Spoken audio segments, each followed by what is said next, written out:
Pemirsa, sebelum kita perdalam lagi bersama para narasumber, kami sajikan kepada Anda bagaimana kronologi kasus ini. Menurut pengakuan dari korban tentunya, nah ini versi korban, bahwa korban dan tersangka tidak saling kenal, kemudian bertemu di Taman Udayana, korban sedang di taman dan tersangka mengajak korban berkenalan. Kemudian korban diarahkan tersangka melihat sepasang kekasih yang melakukan aktivitas seksual di Taman Udayana. Nah ini mulai nih kemudian mendapatkan celah melihat peluang Agus ini. Nah, korban kaget menangis setelah melihatnya. Tersangka mengajak korban berpindah tempat sepi di Taman Udayana. Dalam perjalanan tersangka mengulik masa lalu korban dengan mantan kekasihnya. Dia tahu celahnya Bang Aristo, ini Bang Aristo. Kemudian mulai memanipulasi korban Bang Aristo. Ya, extracting informasi ya. Dan itu dijadikan alat sandera. Jadi aib itu dijadikan alat sandera sehingga bisa menggerakkan korbannya. Baik, kemudian juga setelah mengetahui masa lalu korban, tersangka mendoktrin korban agar lakukan mandi suci dengan dalih menghilangkan dosa-dosa masa lalu. Kemudian korban menolak ajakan Agus, namun tersangka mengancam menyebarkan aib korban jika menolak permintaannya. Ya, ini itu ancaman. pemerasannya. Itu pemerasan ya? Ya, itu pemerasan. Baik.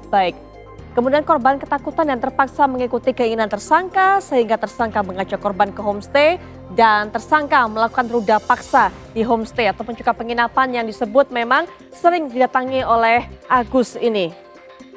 Baik, Mas Wisnu, pada tahun 2022 ketika ada video yang kemudian menjadi viral itu, apakah Mas Wisnu sudah mengenal Agus?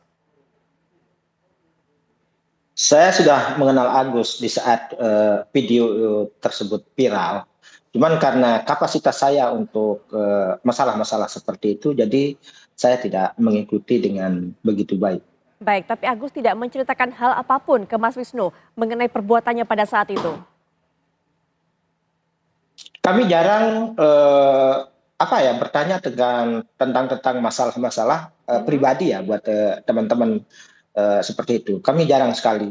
Dan kami hanya mendapatkan kisah-kisah hidup Agus selama ini pun setelah viral berita ini yang diceritakan oleh temannya Agus, bahkan di tim kami juga, di staf kami juga ada yang dekat dengan Agus karena tetangga. Dari situ baru kita tahu bahwa ternyata Agus ini juga mohon maaf sering menggadaikan motor untuk minum atau untuk hal-hal yang lain. Tetapi itu kembali alau-alam, itu hanya cerita buat teman yang tentu saya sendiri tidak akan percaya dengan hal-hal yang cerita seperti itu selama saya tidak melihat secara langsung, Mbak. Iya, Mas Wisnu, soal kemampuan berbicara, kemampuan mempengaruhi dan sebagainya, apakah Mas Wisnu sendiri pernah merasakan atau mungkin pernah melihat atau mungkin di tim Mas Wisnu juga mengakui sebenarnya, wah ini orang jago ngomong juga nih, kita bisa dibohongin nih. Apakah seperti itu? Pernah merasakan? Kalau masalah bicara, pertama kali saya kenal Agus, justru itu yang membuat saya dekat. Itu justru yang membuat saya ingin melihat dia itu menjadi motivator sebenarnya. Karena pekerjaan yang paling mudah buat dia itu adalah pekerjaan yang menggunakan mulut. Karena ini terinspirasi dari teman kita yang berasal dari Australia yang nggak punya tangan itu. Itu sudah lama saya kenal lewat media juga sama teman yang dari Australia itu, sehingga saya teringat dengan adik kita ini, si Agus ini. Jadi karena memang kita mendekati teman-teman kita disabilitas ini untuk mencari prospek apa yang dimiliki untuk mencapai sebuah kemandirian, itu yang kami cari. Bahkan teman-teman kita para pengusaha perhotelan yang dari yang di Senggigi pun pernah saya bawa ke sana bagaimana supaya dia punya kesempatan untuk tampil di hotel-hotel seperti teman-teman kita yang disabilitas yang ada di Bali gitu, Mbak. Karena bicaranya Agus ini sangat-sangat luar biasa ya. Seperti apa, Mas? Luar biasanya ini seperti apa? Mungkin bisa digambarkan. Daya tarik tersendiri. Iya, Mas. Luar biasanya ini gaya berbicara Agus ini seperti apa? Mungkin bisa digambarkan. Percaya diri betul. Setelah itu mungkin bisa mempengaruhi lawan bicara. Bagaimana, Mas bisa gambarkan? Ya, jadi cara membantah argumentasi kita itu dia lebih masuk akal kalau kita lihat ya. Kalau kita hadapi dia berbicara secara langsung lah dengan kita ya, head to head itu. Jadi apa yang kita sampaikan itu, jadi argumentasinya itu lebih ngena gitu. Tetapi itu kan saya nggak tahu apakah itu juga bagian dari itu, juga saya nggak paham. Tetapi yang lebih jelas bahwa bicara adik kita ini sangat-sangat luar biasa. Baik, baik Mbak Hanifah, rupanya pelaku ini mengetahui betul kemampuannya dia, mengetahui betul modal apa yang dia miliki, dan dia lakukan atau dia jadikan itu sebagai alat untuk bisa memaksa para korban untuk bisa menuruti kemauannya. Mbak Hanifah. Ya baik. Dalam hal ini berarti benar kata di kriminologi ya bahwa kejahatan itu dipelajari. Nah kebetulan kalau dari cerita Bapak Wisnu tadi menyampaikan bahwa pelaku ini adalah anak yang cerdas dengan kemampuan public speaking yang oke gitu ya, dan hal inilah yang menjadi satu potensi untuk dia gitu ya. Nah justru yang saya khawatirkan itu sebetulnya adalah kenapa anak-anak perempuan di sana itu dengan mudahnya tergoda atau terbujuk gitu ya. Walaupun memang ada beberapa hal yang membuat mereka jadi terancam. Karena Agus sudah mengkolek data aib-aib anak-anak itu untuk melakukan pengancaman. Jadi sepertinya di dalam masyarakat juga masih kurang sekali edukasi dalam keluarga terkait dengan deteksi dini, proteksi dini, dan pertahanan sosial gitu ya, dukungan sosial. Sehingga hal ini yang membuat anak-anak perempuan atau anak-anak kecil atau anak-anak yang dianggap rentan ini menjadi mudah sekali terbujuk oleh seseorang dan merasa takut gitu ya. Nah hal ini yang membuat yang seharusnya menjadi perhatian masyarakat, terutama keluarga, bagaimana cara memproteksi anak-anak sehingga mereka tidak terjerembab dalam hubungan yang terlarang seperti ini. Yeah. Apalagi ini yang dilakukan oleh seorang yang disabilitas yang dianggap tidak mampu melakukan apapun. Bahkan ketika diwawancara Agus pun juga menyampaikan bahwa saya tidak akan bisa melakukan apapun karena bagaimana saya tidak punya tangan. Berarti ini kan sudah dipersiapkan alibi-alibi ini untuk menyelamatkan diri dari hukuman.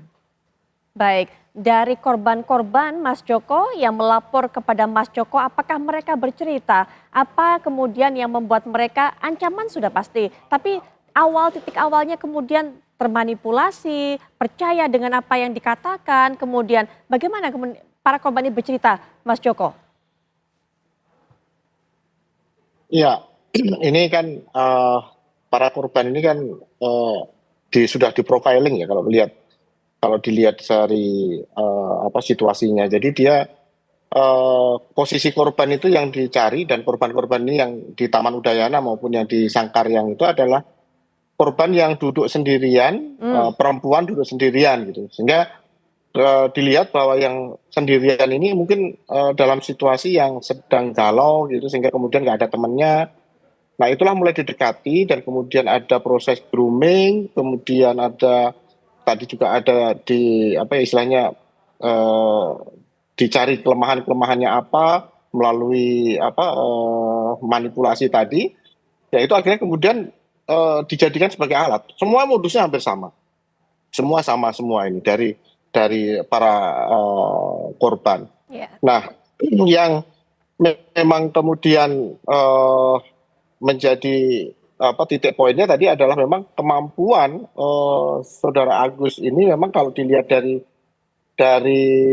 kami kemudian ada rekaman juga ya yang menunjukkan bagaimana cara yang bersangkutan itu melakukan proses manipulasi itu memang sangat luar biasa. Kemampuan dia mempengaruhi orang adalah suatu potensi yang sangat luar biasa yang sebenarnya bisa dimanfaatkan oleh saudara Agus tadi seperti yang disampaikan oleh saudara Wisnu tadi. Sebenarnya kalau itu dia diarahkan ke hal yang positif, saudara Agus ini sangat berpotensi untuk menjadi seorang motivator.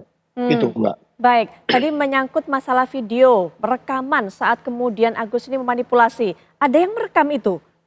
Apakah korban yang merekam itu, Mas Joko? Ya, ini yang juga menarik. Jadi korban itu sebenarnya sudah merasa, ada satu korban itu sudah merasa ini agak aneh orang ini gitu. Kemudian dia merekam secara diam-diam apa yang dilakukan oleh saudara Agus itu, tetapi dia juga akhirnya kena juga gitu loh. Ini sesuatu yang menurut saya sangat luar biasa gitu. Jadi dia sempat merekam bahwa ini saya patut curiga sebenarnya sama orang ini gitu loh. Yeah. Tetapi dia sudah melakukan itu pun ternyata dia juga kena gitu. Baik. Ini luar biasanya. Mas Joko, kami dengar tidak semua korban mau buka suara, artinya tidak mau semua korban tidak mau melaporkan diri kepada kepolisian bahwa mengaku sebagai korban. Apa yang membuat mereka merasakan hal seperti itu? Rasa malu? Iya, Mas Joko, apa yang membuat korban tidak semuanya mau Halo? membuka diri? Iya, Mas Joko, apa yang membuat para korban tidak semuanya mau membuka diri, tidak semuanya mau melaporkan kepada pihak kepolisian? Apakah karena ada rasa malu atau faktor-faktor lain? Sebagian besar karena takut bahwa dia akan informasi soal dia, identitasnya dia akan diketahui oleh publik. Hmm, Sebagian besar korban ini orang tuanya nggak ada yang tahu itu, oke. sehingga kemudian mereka proteksi kepada korban ini menjadi sangat diperlukan gitu.